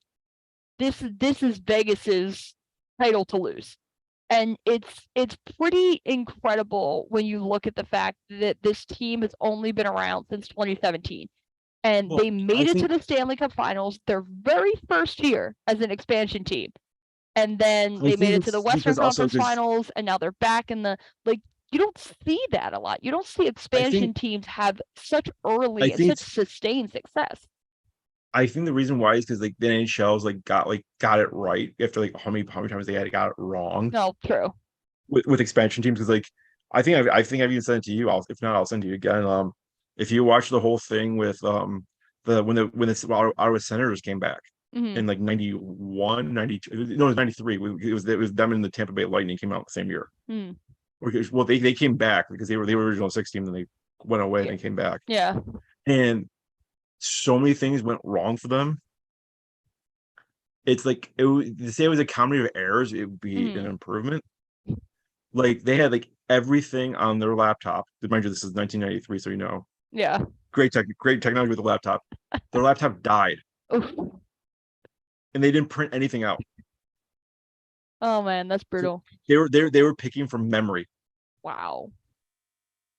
And they had found like who was like actually eligible, and they screwed up like a few times. Yeah. They would have to go to the podium and apologize. I mean, that's not, you can't really blame that on the NHL. Well, the thing was too, well, it was most of the teams too. The teams also back then, they had a rule like you had to have a player like the year before play at least like be starting like 8 games. So teams would trade away stars to like rival teams purposely to screw the rival team over long term. Oh, yeah. So like for example, like Toronto traded someone traded like Matt Sundin to them, so like they had to make more people eligible unprotected. Yeah. Or I think it was Calgary signed a guy that hadn't played in 5 years on their team. Wow. Just so he'd be unprotected. Yeah. And then like there was another guy they did. If our team, I think it was like Washington did it too, but they're like, no, you can't do that. Yeah. Yeah. I mean, expansion drafts are so interesting because you're right. There so much better now too. Yeah, there used to be ways to get around that, and at least now they've kind of put the hammer down. And they also get picked 2 in the NHL the draft too. Right. Yeah. No, it's definitely a better situation than it was before, but I think it's still impressive for a team like Vegas to have been around for 6 seasons, and they've made at least the Western Conference Finals in 3 of those 6. I think NHL is the only exception to like the role of this, because like they literally had an NHL roster. Yeah. Oh yeah, absolutely. And like the Panthers, kind of an interesting situation because they were an expansion team 93, and they made it to the Stanley Cup Finals 3 years later. The year of the Rat. But they have not done anything since. Like they've made it to the playoffs. I think I was looking at the other day. They made it to the playoffs 7 times since 1996. Actually, funny story. I was in South Florida. Oh yeah. In 96, and they were in Colorado at the time. I was so mad. It was the year of the Rat with John Van Beesberger's goalie and all that stuff. I mean, there's good documentaries on if you even watched it. It's just like how it all started. Yeah. Why the Rats became a thing, if you don't know. I don't. There was like this how bad the facilities were in Florida. Like there was like a rat in their like locker room, and one of the hockey players like hit it with his hockey stick, and it got stuck to the stick. Oh. So it just like and somehow a fan heard about it and brought like a rubber rat to the arena and started just anytime the guy scored, he just threw it on the ice. So it became the running joke because the story was like the guy that did it, like he got 2 goals now with that stick because he like scraped it off. Oh yeah. And there's still like rat hair on it. I mean, that's the stuff of legend though that makes championship teams. Like you always hear those weird, quirky stories that are associated with teams that go far. Well, it's like honestly, it's like that's the crux of like South Florida sports. Yeah. Is like they no, well, that too. We got a thing like the Florida the Miami Marlins. Well, they've been in the playoffs 3 times in their existence since '93. The first 2 times they won the World Series. Yeah, as an expansion team. Yeah, so they're doing something right. Something in that water. Well, it's not that. I think it's just their developmental is better than everyone else's because it's so close to like it's At least literally it the used to closest. be. Yeah, let's preface that it used to be, but like Yeah. they just had a nonstop tap of talent. They just come through there because I think it was just because it was so because they had such a Latin fan base. Oh yeah, yeah. You were getting all the Cuban defectors and players from the Dominican Republic and all those very talented, Yeah, baseball meccas. Which come, but like yeah, it's like same with the Miami Dolphins are the same way. I hate to say it, but it's like, and I'm not saying this because I'm a Bills fan, but it's like they had so much hype. Like the Florida Panthers and Miami Dolphins are so eerily similar. It's like, but that when the last time when they went to the Super Bowl was 1984 with Marino, and they were talking about they started talking like they weren't talking about if they're going to get back or not. They're going to how many Super Bowls are they going to win? Because like, hey, Right. this is the second year, we got this. Yeah. Yeah. And then they how quickly things can change. And then, like, by the end of the decade, they ran into the Buffalo Bills every year. It was like the Bills went to the Super Bowl 4 straight years. I know they lost them all, but still, it's like every year, it's like we had to go through Buffalo. And then the 2000s hit, like 2000, and like, you had to deal with Brady for 18 years. New minority owner of the Oakland Raiders. I keep calling them the Oakland Raiders. The Vegas Las Raiders. Vegas Raiders. Thomas Brady. I have to find that. I mean, and he's still gonna do the Fox thing apparently. He's gonna be really? Yeah. I feel like that would be a little conflict of interest, but I guess you just can't do Raiders games. I would love it. I would love to see him just be in the stage, like doing I would love to see him doing college football, like on Saturdays with Brady Quinn. Just him, just like talking trash to each other because if he went to Michigan, Brady went to Notre Dame. The two like, Bradys. Yeah, just do the Michigan, just going. Hey, that literally now you watch things on ESPN. So I was watching the finals game last night, and I turned on the NBA World or Stephen A's NBA World, whatever the heck they call it. Oh my gosh. Here's the thing. They struck gold with the Manning cast. So now they think that they can do it for everything. But that's the problem with cast is terrible. If you've ever listened to that one, that's Alex Rodriguez and Michael K. Terrible. Oh God. Stephen A's NBA one, because he doesn't have his is even worse because he doesn't have a co-host. It's him commentating basketball, and then occasionally they'll have like the guest on or whatever. Guest is always the best part, but like you can't capture lightning in the bottle that has been developed from a relationship of 40 years of being somebody's brother and knowing how like that's why they're so good. Well, that's why sports media is like it's I don't watch like ESPN hardly anymore or like or NFL Network or anything anymore because like they're all copycats. It's like every show now is just like a talk show. It's the same format. Oh, well, these aren't the talk shows. These are the games. These are alternate game broadcasts. I'm just saying everything though. It's like that. Oh yeah. No, that's true. I think it actually started with college football. I think college football ESPN was the first time that they experimented with it because they did the Homer cast, where you could put on ESPN News and you would get like Georgia's announcers, and you would put on ESPN2 and you would get Alabama's announcers or whoever the teams were playing. And I think it worked out. And there's different like now you can watch like StatCasts where it just gives you heavy with the stats. You can watch betting casts. You got Red Zone, which gives you like it's for fantasy football purposes only, and or if you got really bad ADD. Yeah. But that's even a little different though, because you're getting hit multiple games. These are literally just let's watch Sunday Night Baseball, and let's give you 5 different ways to watch Sunday Night Baseball. Pick the one that works best for you. They're terrible. That they struck lightning in a bottle with the Manning cast, and now they're trying to duplicate it across all sports, and it's just not working. Well, it's not even the fact that the brothers; it's literally their chemistry is just great because they're just like they play off each other so well, and the fact that they have that because of being brothers, because of spending 40 years making fun of each other, and like they have that. And they're likable. They're likable personalities. And their sense of humor, like it's super freaking dry. Yeah. But it's like Peyton's like if he gets going, he gets going. Oh yeah. No, he's. I mean, Eli. I think Eli doesn't get enough credit for his role in it, but yeah, they're. Oh yeah, well that's good for everything for Eli. I hate to say, but like, true. I mean, like the Super Bowl runs, even like I remember like because I went to the Hall of Fame because this reminds me like when Strahan won the Hall of Fame was the year Andre Reed and I was there, and Eli like literally walked right. Eli and Top Coughlin were like walking like right behind us. Yeah. For like one thing, and like And like somebody Strahan said, like he did something to mess with Eli because Yeah, of Eli's easy course. to pick up. And Eli's did the whole facial expression like me, stuff like that. It's like he's got the quite like that whole family's actually really funny. If you've ever watched like they used to have like the Manning Hour on Fox, Oh, okay. but it was minus 58 minutes with Cooper Manning. That's right. I It, remember. Yeah, that was part of the Fox. yeah, I love the Fox NFL group compared up against the TNT basketball group. They are the best. yes. You I mean, can't find anything better. I like the CBS group too for football, but it's Not as just the good. Fox one's better. Yeah, CBS they're group's less. solid, but they're not good. The CBS group's less funny. Well, that's that I think because they don't have a guy like Terry Bradshaw who's like Right. clinically insane. Hey, you don't have a Terry Bradshaw. You don't have a Michael Strahan. You don't like.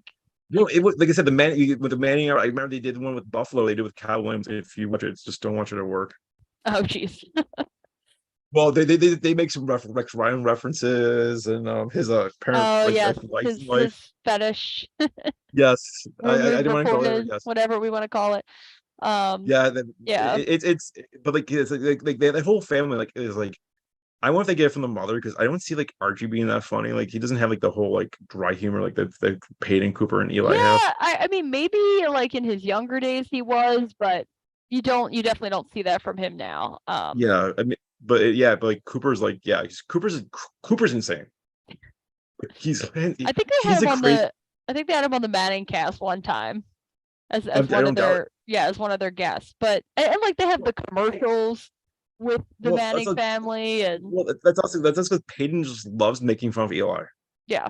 He Yeah. always has. Like if you watch the watch when he got if you can I bet you it's on YouTube because they had like when Eli got drafted in 04, I think it was, if I remember correctly. Yeah, it was 04. Like they had a direct TV representative interview. Eli Manning's one of the first interviews, Yeah. meaning Peyton Manning. Yeah. And he was just asking like the most nonsensical questions ever. Like there was rumors that you were talking about you were the better like Manning brother. Is this true? Stuff like that, like just like Yeah. stuff like Yeah, stuff you and wouldn't that I expect. mean that's why again that's why I think the Manning cast is so good. And I don't know if you've ever listened to the New Heights podcast with Travis and Jason Kelsey, but that's a perfect example. They're It's two brothers. brothers just They mess with each other. They did bets over the Super Bowl and all kinds of different stuff. Like yeah. it's just fun. It's funny to listen to. It's fun to watch, and you're not capturing that. Like first of all, Alex Rodriguez, not a likable dude. And No, that just his partner is Michael Kay, who is either a former or current announcer for the Yankees. I'm not sure. he works. Why I are thought he you? still works for yes. No. Maybe he does. I don't know. But why are you Yeah, giving me two Yankees guys for a national game? Like, I have no interest in watching this. Now, granted, if it was Alex Rodriguez and Big Poppy, like doing it together, that would be funny. That would be interesting. Yeah, that's different. I'd absolutely do it that way. Or the best thing if they would do it, it'd be even better if they did like in Spanish on the English broadcast. That would be interesting. Man, that would Just be to mess with everyone. that would be different. But yeah, like it's not good. I'll save you the trouble of watching it. It's not good. The Manning cast I would recommend. K-Rod cast. I do recommend that. Also, another thing I did since we talked last year is like for the shirt I'm wearing. If you can't see, it's the can't. like it was Micah Hyde, the bill of safety, the one that I heard last year. He does a charity softball game. This is the third year he did it. Okay. That was probably one of the coolest things he ever did. Coolest things I've ever been to. I bought front receipts for it. It was the craziest time ever. Oh, nice. Yeah, I went to Carson Wentz did one of them at Citizens Bank Park, and I went. And it was a lot of fun. I mean, I was in awe of what Josh Allen did. I hate to sound like a guy. I always get picked on at work for like a man crush on Josh Allen. But the stuff he could do with it, the stuff he did, because they do like a home run, they do a full game, like a 7-inning game, but they also do a home run derby before it.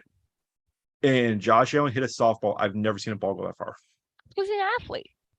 Well, like, he's supposed to hit a softball though, 500 feet. I mean, you can. It's all It's about strength. It's all about power. It's all about, especially but the this way is that like they throw them. If you've ever watched, they used to but do the United States versus Canada in a slow pitch softball game where if you got 10 home runs that you were allowed to use the entire game. After that, a home run was an out. So trust me, you can hit a softball that far. You just don't see it a lot because when you watch the celebrity softball game as part of MLB, those guys are not the type that's gonna hit a softball 500 feet. You know, you're but the lucky to thing is get like over the home run fence at like 100 feet. yeah, it's like I was like, holy crap! Like, he was. I mean, like I get it because like I was messaging my friend Brandy who played softball and even in college. Like, have you seen a ball go that far? She's like, I have. She hadn't seen one go that far either. Regarding its fast pitch, but still, Yeah. Yeah, fast pitch you she won't see it. Slow pitch you will. like it's still like thinking like it just gave the middle finger into like exit velocity. It's timing. It's all about timing. He had hit one like there's like a fence on like along the left field wall Mhm. in Buffalo because there's an expressway that goes right behind it, and he was hitting Where the did they play expressway. the I think game? Salem's Park in Buffalo, Is that where the AAA team plays? license play, Okay, like the yeah. AAA team does. It's where the Blue Jays played during the pandemic too. Oh, yes, that's right. But yeah, there was a few balls that I don't think have landed. I joked with one of them because it went had to go like 550 feet. I'm like, I said it's probably gonna like go back in re-entry and hit knock out an old lady in Yeah, it's in Tibet soon. orbit now. Yeah, that's what it's gonna knock out an old lady in Tibet in about like an hour. Just give The it a second. moonshot. But yeah, no, that's always a lot of fun. I actually was I unfortunately I had other plans, so I wasn't able to go this year. But Devonta Smith now, for the last couple of years, has done a celebrity softball game that they also do at the AAA ballpark. So they don't Carson Wentz they did it the one year at Citizens Bank Park, but now it's always at the home of the Lehigh Valley Iron Pigs. And it's a lot of fun. Going to those games is it's a lot of fun because you're seeing them out of their element and they're just having Oh, fun. especially yeah, that's one of the biggest things. They're having fun. I mean, it was but yeah, seeing like him like or like the. I mean, I wasn't surprised when they see like Spencer Brown like because we were in shock when like they were like yeah, cool, they're hitting a home run because it's like a 300 like a 200-foot wall. Like they just Yeah. put like, put in a home run. But when they're clearing out of the stadium, even Oh, sure. Yeah. it's like Yeah. holy crap. It's impressive. It's certainly impressive. But Especially when like it's not, especially when they're not baseball players. they're athletes. And sometimes that's at the heart of, But like when like Spencer you're Brown would do because strong, he's an you're an offensive line. athlete. Doing this, the start offensive lineman doing like crushing the ball. Oh, big dudes. A lot of strength, a lot of Yeah, power behind that swing. you could hear the bat breaking sometimes. You know when like aluminum bat breaks, you're like it's like sounds like because it just sounds funny. Yeah. Yeah, that's what it's starting to get to. 'Cause I think like I swear I think one of them broke the bat and he just didn't know it. Oh, probably. I mean, and they did it, and of course they even rigged it, but they felt like they did because it was like the defenses won every time. That's pretty funny. But the crazy thing was like the last hit, the way they ended it was good because it was like the offense was leading by like 2 in the bottom of the 7th, and like Mike and they had Micah Hyde win it. Yeah. He hit a grand slam, like a walk off grand slam. Nice. And yeah, it's like you couldn't plan that better, but I think they did. I mean, he still had to actually hit the ball though. Like they could have planned it and he could have missed. His swing could have been off by like a 1/10 of a second, and he could have. And it goes nowhere. Yeah, or it goes nowhere. Like, yeah, and then it just like, what do we do now? Run, Micah, inside the park, grand slam, run. Yeah, but like, it was cool. Like they signed autographs for kids. Like it was just like it was a great time. Yeah, and it raises money for a good cause. Yeah, I think they're a great event. We raised something like I think it was like $210,000 for Micah Hyde's charity. That's awesome. It was like inner city kids that don't get access to like equipment for sports. Oh, okay, yeah. And like $50,000 for Oshai Children's Hospital because why not? But yeah, it was so cool. Like, and like I think like because I took my friend and her son like to like because I just expressed like we didn't tell them to like that Friday. The game was Saturday. We didn't tell them. I bought the tickets in January. Oh yeah, as soon as they go on sale. Oh yeah, because they sold that they had 20,000 people in this baseball stadium for the game. They sold out the stadium. It was great. But we said we didn't tell the son. Like we were talking about like when do we tell him? Like tell him I think we told him, yeah, we literally told him like the day before. Ah, Well, because one of his friends was asking, "Hey, you want to go over my house?" And his mom's like, "You can't." yeah, Like, yeah. We and have he's getting plans. pissed off. Yeah, we've got plans. And he's like, "Oh, great. What were you doing?" Like, and then all of a sudden, "Oh yeah, we're going to a charity softball game with all the Bills players." Okay, cool. So yeah, he got like Josh Allen's signature. He got like a lot of player signatures. It was really That's cool. awesome. So yeah, so that was a fun time. Like I got the shirt from him. Like he got the same one, like, Hmm. just a couple sizes smaller, obviously. No, don't want to, but my mom says that's what I was going to work. Like, no, not really. I don't want to go to work. You probably should. Nah, details. I mean, I do have to keep a perfect attendance after all. Yeah, there you go. Well, it's 1:30. We've been on this for about 2 hours, so we Yeah, and can. we'll do it. We'll do it sooner than later. Yes, we will endeavor to do another one of these sooner, and we promise we'll be better. We're just a little out of sync today. Yeah, pretty much. Okay, that's it for the show. I mean,